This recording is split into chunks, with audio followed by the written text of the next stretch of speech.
දිව්‍ය විමානයක් බඳු ඊතා අලංකාර මේ ස්වර්ණමය ආසනය මත තැන්පත් කර තිබෙන්නේ ශ්‍රී පාද පද්මයට පූජා කිරීමට සූදානම් කර තිබෙන රන් ආලේපිත ඊතා වටිනා මණික් වර්ග වලින් සරසන ලද ශ්‍රී සුමන සමන් දිව්‍ය රාජානන් වහන්සේගේ පිළිරුවත් ඒ වගේම උතුම් ශ්‍රී පාද පද්මය පිහිටි සමනල කන්ද ඒ සමන්තකෝට පර්වතයත් භාග්‍යවතුන් වහන්සේගේ ශ්‍රී පාද පද්මයත් මේ උතුම් පූජනීය වස්තු සිරිපා මළුව වෙත වැඩම කරවීම පිණිස අප කල්යාණ මිතුරන් සූදානම් කර ඇති අයුරුයි.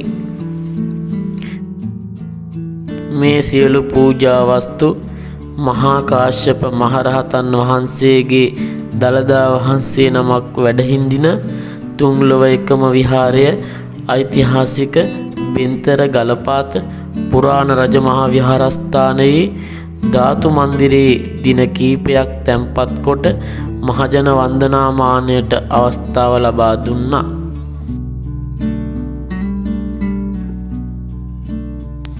පසුව මහා සංඝරත්නය පෙරටු කර ගනිමින් 60 නල්ලතන්නි මාර්ගය ඔස්සේ සිරිපා කරුණා කිරීමට විහාරස්ථානයෙන් පිටත් වුණා.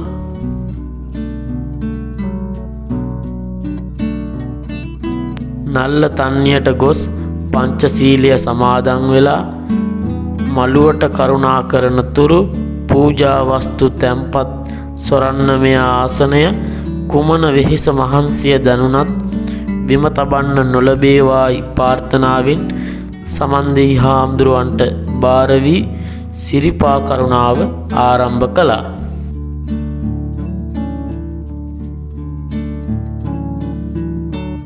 නල්ලතන්නියේ සිට සිරිපා මළුවට කරුණා කරන තෙක් ස්වර්ණමය ආසනය හිස මත තබා මුතු කුඩය මතින් වැඩම කරවීමටත් ගමන ආරම්භයේ සිට මළුවට කරුණා කරන තෙක් නොකඩවා සුවඳ දුමින් හා හේවිසිනාදෙන් පුද දීමටත් අපි කටයුතු කළා.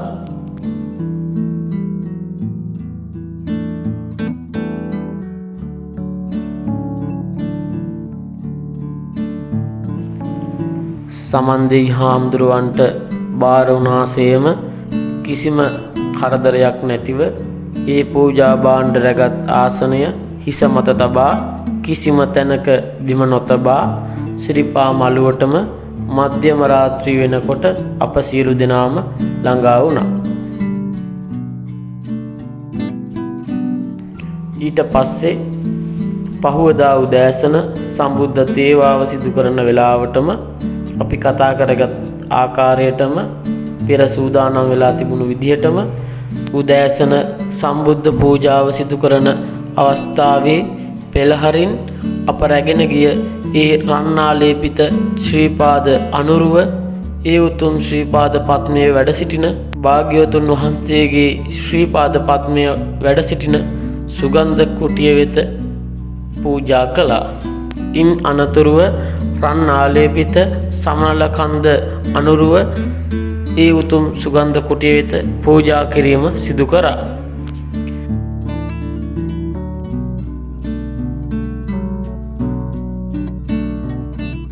ඊට පස්සේ රන්නාලේපිත ඊතා වටිනා මණික් එබ්බ වූ ඒ උතුම් සමන්දෙහි හාමුදුරුවන්ගේ පිළිරුව ඒ ඓතිහාසික පුරාණ සමන් දේවාලය වෙත පූජා කිරීම සිදු කරා.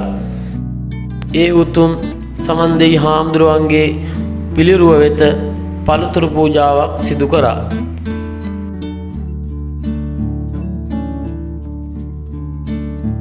මේ ආකාරයට මේ උතුම් පින්කම සිරිපා මළුවේදී නිමා කිරීමෙන් අනතුරුව මහා සංඝරත්නය පෙරටු කරගනිමින් ගිය මේ උතුම් සිරිපා වන්දනාව මේ ආකාරයෙන් අවසන් වෙනකොට අපි පහළට කරුණා කරන්න ගත්තා.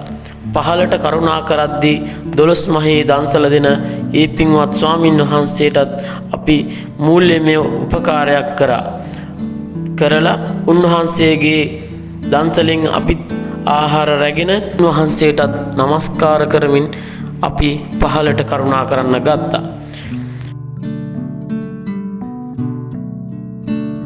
එදා උදෑසන සිරිපා මළුවේ තිබුණු තදබදයත් එක්ක අපි පින් අනුමෝදන් කටයුතු පහළට කරුණා කරලා සාම චෛත්‍ය අසලදී සිදු කරන්නට යෙදුණා. මේ උතුම් පින්කමට සම්බන්ධ විච්ච උදව් කරපු උපකාර කරපු හැම දෙනාටම පින් අනුමෝදන් කර මේ උතුම් පින්කම නිමා කෙරුවා.